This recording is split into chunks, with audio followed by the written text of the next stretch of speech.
Now, a jam-packed Friday slate in Major League Baseball. The Houston Astros, 5 consecutive victories for the Stros, a midweek series sweep over the Oakland Athletics. Make that 6 of their last 7 for the Astros. And today, Houston hosts the team who sits atop the National League Central. That's the Milwaukee Brewers. It's a dead pick'em, minus 108 on both sides. The over-under currently at 8.5. What do you like in tonight's opener of this interleague matchup in H-Town?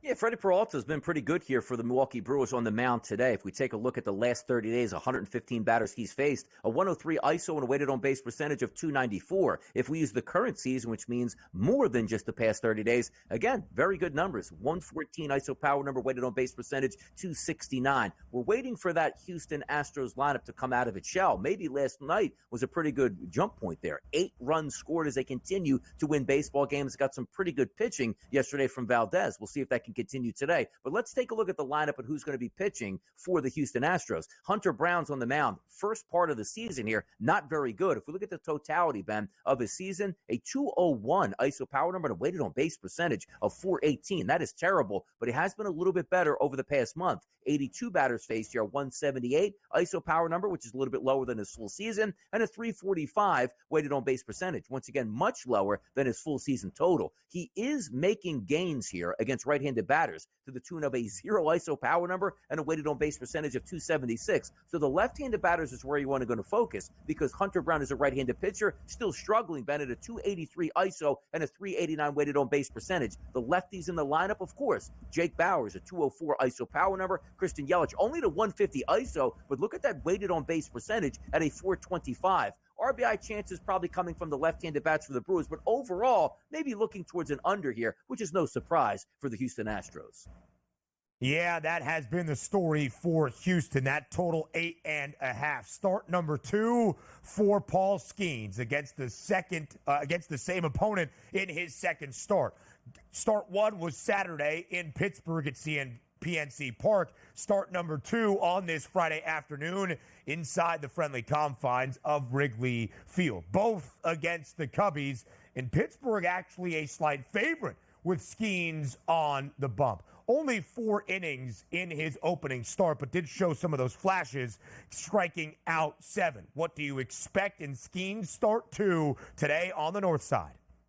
Yeah, we'll get to him in just a second. We're going to focus on Kyle Hendricks, who hasn't been very good this year. 126 batters he's faced, been a 298 ISO and a 449 weighted on base percentage. Walks, he doesn't really walk too many people, but he also doesn't strike people out. So balls getting hit into play have certainly been damaging against Hendricks. But the one thing we always check on with Chicago is what? The windy conditions. Wind is blowing in today, but only 7 miles an hour. Shouldn't make that big of a difference, but 74 degrees, which is nice. If we're looking at Hendricks, he's a right-handed pitcher over the past 30 days. Really good, Ben, against right-handed hitters, but not so good against lefties. So you focus right in the middle of that lineup. That's Brian Reynolds and O'Neal Cruz should probably be on your list here. But if the focus is on Skenes, we don't really know what to anticipate. It was an electric performance in game number 1 for him, but he did give up some runs. The strikeouts, will be there, but can he be solid? The one thing you're going to want to worry about, Tauchman, Suzuki, and Bellinger. Over the past 30 days against right-handed pitching, they've really been superstars. ISO power numbers, respectively, 246,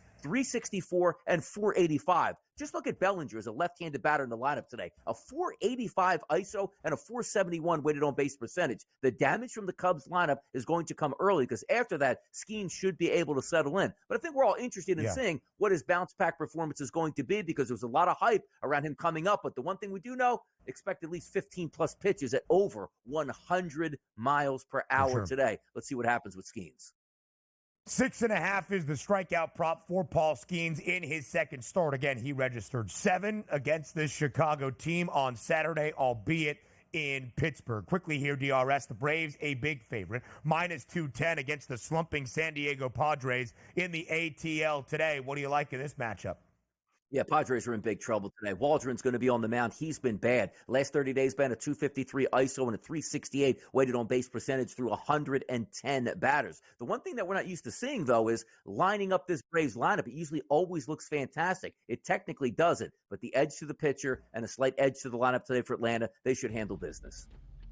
8.5 the total. The Braves have been under in 20 of their last 22 games. More on the early line up next. Some more Major League Baseball previews on this full Friday slate. And oddly enough, DRS, the hottest team in the bigs is the Colorado Rockies, and they still have the second worst record in the National League. The Rocks have won 7 straight games for a total of 15 wins now this year. Colorado takes that 7-game win streak on the road to the Bay to start off a divisional duel this weekend against the Giants. San Francisco favored at a minus 148 price to stop that streak at 7.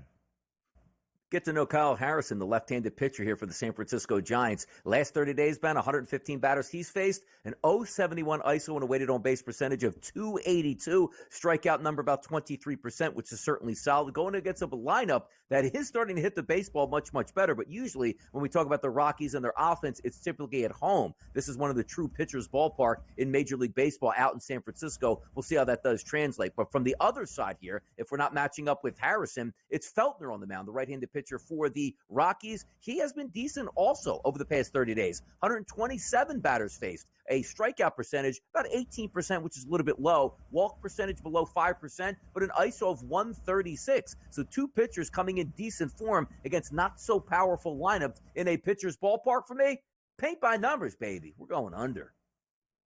Under 7. That's what the total is tonight at AT&T. Yep. Or is it Oracle now? Oracle Park? AT&T Park. I think it is Oracle. Yeah.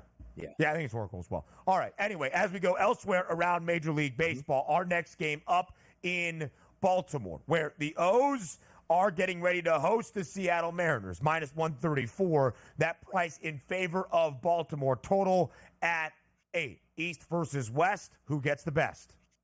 I'll probably get a lean on the home team at minus 132, but we don't have that big of a discrepancy. Take a look at the pitchers here. John Means, lefty on the mound, 44 batters on the season he's faced. Pretty good ISO power number at 190, just slightly elevated, but a weighted on base percentage, very manageable at 268. If we take a look at the opposite side here, Bryce Miller will be on the mound, and for the season, he's been decent. 155 ISO through 183 batters, very good. Weighted on base percentage, 259. Take a look at, though. For his season totals, he's striking out about 28% over the past 30 days. He's elevated that to 31%. So a guy that's not giving up a lot of walks and striking out a lot of batters today, I don't like to say it, but I still do like Baltimore being a slight home favorite, but probably more favorable also to the under as well here.